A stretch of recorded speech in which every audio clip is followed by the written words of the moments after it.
maxaad ka taqaanaa maxamed dayf abu khaalid ninkii ruuxaanta ahaa saaxiibka toddobada nafood leh oo yuhuudda ula jeedo inuu 7 jeer ka badbaaday isku day dil oo loo maleegay wiilka geerida ibnul mawt waa magacyo tiro badan oo loogu yeedho nin gebi ahaan shaashadaha ka dheeraaday 20kii sano ee ugu dambeeyey waa fanaan isku bedelay jenaraal reer falastiin ah weligii 2 goor hal goob uma hoyan habeenna uguma soo gelin waana sababta loogu yeedhay magaca dayf oo marti la macno ah ma aha magaciisa dhabta ah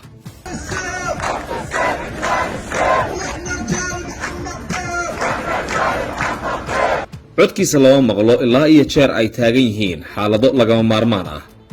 3 goor oo keliya ayaa sawirkiisa la helay 20kii sano ee la soo dhaafay waa nin hadalladiisu u tirsan yihiin oo hadba erey takubiya فإننا نعلن بدء عملية طوفان الأقصى مجاهدون الأبرار هذا يومكم لتفهموا هذا العدو المجرم أنه قد انتهى زمنه ومد كميدا مسكحدي أبابوشي weerarkii Sabtida Oktoobar ay 7 ahayd ee loo bixiyay duufaanta Aqsa fariin coda oo uu maalintaasi hawada u mariyay ciidamada iska caabinta waxa uu ku booriyay in la joogo dhamaadka cadawga Maxamed Diyaab Ibrahim Al-Masri waxa uu dhashay sanadkii 1965 waxa ku barbaaray xirada qaxootiga ee Khan Yunis loo yaqaano ee koonfurta marinka Gaza ku taala nolol aad u hooseysa iyo qoys sabool ah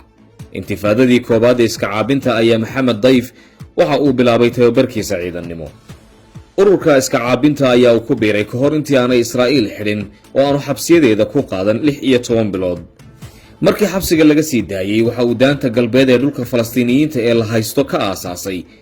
wax ka tirsan garabka hubeysan ee Ciisadiin al-Qassam mar kale waxa uu ka mid noqday hawlgalkii lagu afduubay askari Israa'iiliya oo loo oran jiray Nachshon Faxman Maxamed Dayf waxa uu noqday nin si aad uga agdhow injineerkii hindisay mid ka mid ah gantaalaha ay kooxdu ku dagaalanto ee Yaxya Ciyaash kaasi oo xilka uu kala wareegay kadib markii ay Israa'iil kharajisay 1996kii 40 maalmood kadib geeridii Yaxya Ciyaash waxa Maxamed Dayf qaaday hawlgal aan wali ka go'in maskaxda cadawga kaasi oo uu ka fuliyay dhulka la deegaameeyay Falastiiniyiintu waxa ay ku naanaysaan wasiirka gaashaandhigga si ka duwan Israa'iil oo u taqaana magaca wiilka geerida maadaama uu ka badbaaday 7 isku day oo dhamaantood dil ahaa isku dayadaasi qaybtood waxa ay dhaceen sanadihii 2001 2002 2003 2006 iyo 2014 oo Israa'iil ay duqeysay gaari uu saarnaa halkaasi oo ay ku dishay xaaskiisa iyo mid ka mid ah carruurtiisa isku dayga u dambeeyay ee 2014 warar aan la xaqiijin waxa ay sheegaan in mid ka mid ah indhihiisa uu ku waayay waxa la xusayaa ninka sida tan u saameynta badan aan u adeegsanin telefoonada iyo qalabka isgaarsiinta ee casriga ah hadda ka hor waxa uu aasaasay koox la magac baxday Al-Caa'iduun oo noqonaysa kooxdii ugu horeysay ee fanka taasi oo halkaasi laga hirgeliyo waa meesha uu ka keenay magaca Abu Khaalid oo ahaa magac uu riwaayad ku matalayay balse aan ahayn magaciisa dhabta ah generaalkan gumaystaha u dhigay 10 lama ilaawaanka waxa uu ka baxay jaamacadda Islaamiga ah ee Gaza waxaana la sheegayaa in horumarinta marinada dhulka hoos mara ay yihiin mid ka mid ah fikradaha ka soo maaxday Maxamed Dayf